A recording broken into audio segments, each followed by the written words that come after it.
ตยังปทากถาสุภาชิตังปวัคคามิสัพพะอันตรายาวินาชันตุติ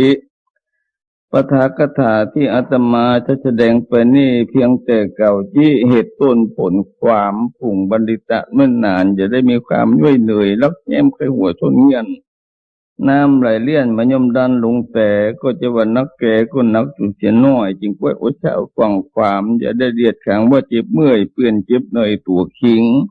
ภูมิใจยิงเท่าหนุ่มจึงก้วยอดเช้ายังสุดาตั้งจุดแต่จิตเจตฟังธรรมเทศเต็มบูแห่งพระพุทธศาสนาราชโจมนักกัดตั้นได้แสดงมากันใดเสียกูดีกูมาทำความเข้าใจกันเสียก่อนคำว่าวัดนั้นจะได้อันใดกันแน่เช่นพ่อเช่นแม่เท่าแก่ลุงแต่ควรแปลเรียกกันว่าวัดตลอดถึงลูกเต่าหลานเด่นก็จำเป็นเรียกกันว่าวัดแล้วที่ไหนห้ามถูกวัดกันแต่พระพุทธรูปที่สถิตอยู่ในโบสถ์ในวิหารนั้นกลายเป็นวัดหรือวิหารนั้นกลายเป็นวัดเจดีย์นั้นกลายเป็นวัดกำแพงนั้นกลายเป็นวัดหรือโรงศาลานั่นกลายเป็นวัดหรือหมายเอาสิ่งทั้งหมดคือโรงศาลาวิหารพุทธรูปกำแพงนั่นกะเมื่อถามที่ถามย่อยอย่างนี้ก็แน่อึดอัดใจอยู่แล้วนะความจริงวัดแต่นั่นคือการปฏิบัติต่างหากตัวปฏิบัตินั่นเองเป็นตัววัดเราจะมาหมู่เอาสิ่งต่างหลายอย่างนั้นว่าเป็นตัวเป็นวัดบ่ได้หรอกสิ่งวิหารก็ดีพุทธรูปก็ดีโรงกำแพงท่าเจดีย์ก็ดีสิ่งต่างหลายเหล่านี้ก็เป็นดินจีปุ่นทรายไม้ต่างหลายต่างหากฉะนั้นเราออกปากได้อย่างไรว่าสิ่งต่างหลายเหล่านี้ว่าเป็นวัดเช่นว่าวัดเหล่านี้ถ้าบ่มีตู้ผ้าอยู่ปฏิบัติหรือมีแล้วบ่ปฏิบัติก็ยังเรียกว่าวัดบ่ได้เตี้ยปฏิบัติในที่นี้จัดเป็นสองแผนกคือตู้ผ้าหมู่ไปในแผนกหนึ่งสถาเจ้าบ้านส่วนไปนอกแผนกหนึ่งตู้ผ้าหมู่ไปใดแบ่งเป็นสองคือกันถาธุระอย่างหนึ่งวิปัสสนาธุระอย่างหนึ่งใจใส่พอกวายกวาดชายได้เนี่ยตั้งหน้าศึกษาพระปริชุทธิธรรมสังทิกชนยมนี่เรียกว่ากันถาธุระเที่ยวของคำสั่งสอนของพระพุทธเจ้าไว้นกพุทธยำเมตตาภาวนาเกิดปัญญาญาณรู้แจ้งหันจริงนี่เป็นวิปัสสนาธุระบางแห่งก็ว่าสมถกรรมฐานนี่เป็นกรรมฐานธุระวิปัสสนากรรมฐานก็เป็นวิปัสสนาธุระ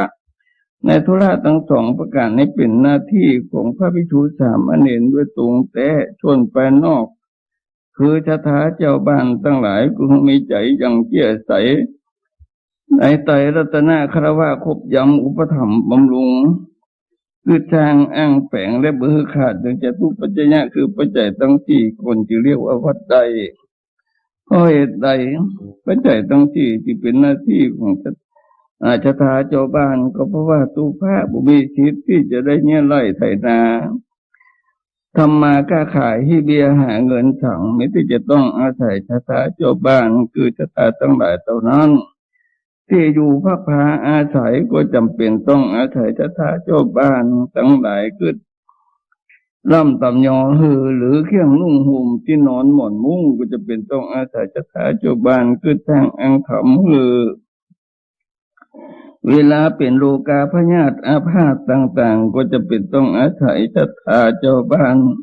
พยาบาลรักษาหายุขายาไปฮื้อเข้าน้ำโภชนะอาหารก็จะเป็นต้องอาศัยศรัทธาทุกเรื่องทุกสิ่งทุกอย่าง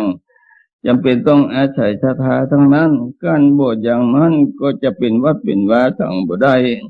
ผลที่สุดก็จะค้างแต่วิหารลงกำแพงพระบรมตุภะเพราะเหตุอย่างนั้นนี่ต้องอาศัยกันไปตุภะเพิ่งศรัทธาก็เพิ่งตุภะเป็นคำโบราณบอกว่าคนตาดีจุงคนตาบอดคนตาดีหนีบ่รอดคนตาบอดนำไปคำโบราณบทนี้หมายความว่าคนตาดีคือตุภะผู้ได้ศึกษาล่ำเรียนน้ำต่ำคำสอนของพระพุทธเจ้า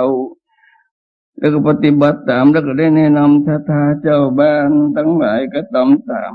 อีกนิทานว่าคนตาดีจุงคนตาบอด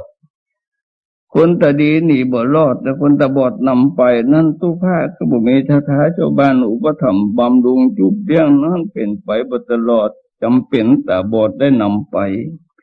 เพราะนั้นวัดกับบ้าน ต้องอาศัยกันไปอย่างน้ำกับเหลียเสียกับเปล่ากันบ่อย่างนั้นก็บ่เป็นวัดเป็นวาสังอีกประการหนึ่งเราที่วัดก็คือที่ประชุมชุมนุมกระทำบุญหือทานรักษาศีลเมตตาภาวนาเหมือน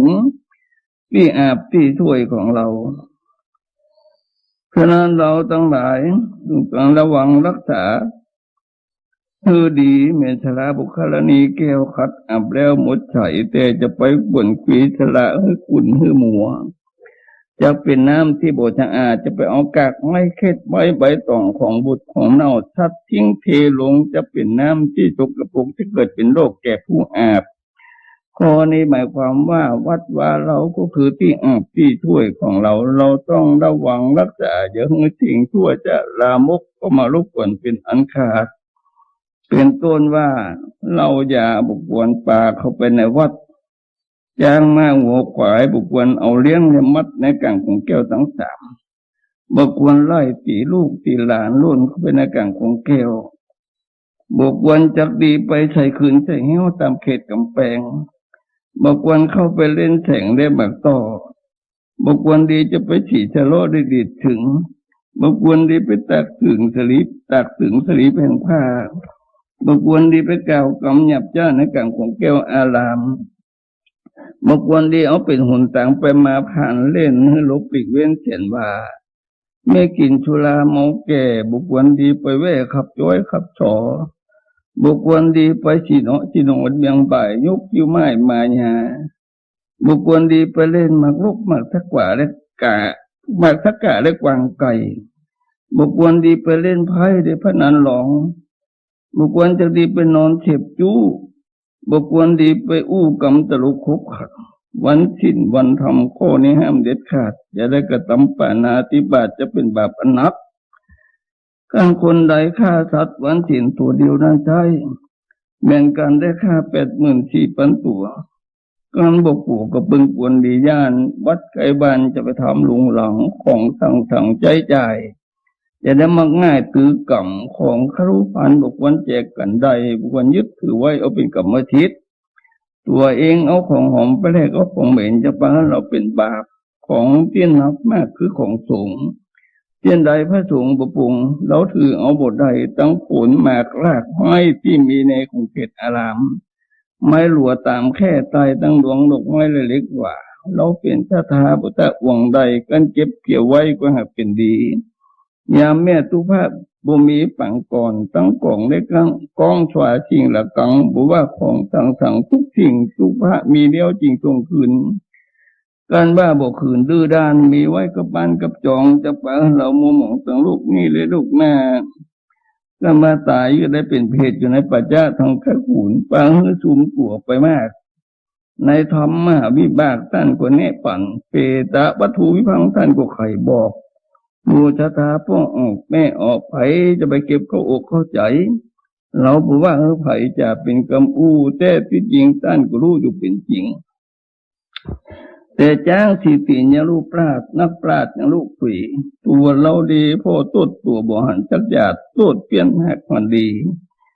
เราพอเราเป็นบ่มีที่ผิดที่พลาดรักแท้ก็หักเป็นเปลี่ยนเหมือนเขาเพราะว่าตัวเรายังเงาน้ำคุณบุคคลหันหุ่นหันตัวเหตุนั้นเราจะได้มัวโลภมากและจะได้กระทำบาปมากเสียบุญเราจะให้มันสูญเสียเปล่าๆมีญาที่จะได้เกิดมาจะได้มีลักษณะดีงามวนท้วนคือแข้งบ่หักขาบ่ด้วนหูบ่ตันตาพอหันบ่บอดก็แยกมักหลอกดีแม่อวัยวะดีกูแห่งกิญาจักแต่งเธอมีอายุมันยืนดีกูแยกดิหลีแต่ใจการอายุหลายๆวัฏฏะบรมได้พบปะศาสนาพันแผ้วการพบแล้วกูยังบ่นำกิญาจะได้เข้าประจำเข้าสู่นำตัวอยู่ในคณะบรรพชากูแยกเสนาลำยิ่งไม่อยู่แล้วจริงเป็นดีกิญาจะมีขันติศึกษาเล่าเรียนทำวินัยพระเจ้าก็ยากแต่เราเหลียใจเวลานี้ของยากทั้งหลายเราและท่านก็ได้ปุบปะแล้ว วันนั้นว่าเป็นบุญเกี่ยวแต่บุพเพอนาคจารเราหักมากตะที่การมาบทเทศเป็นเหตุ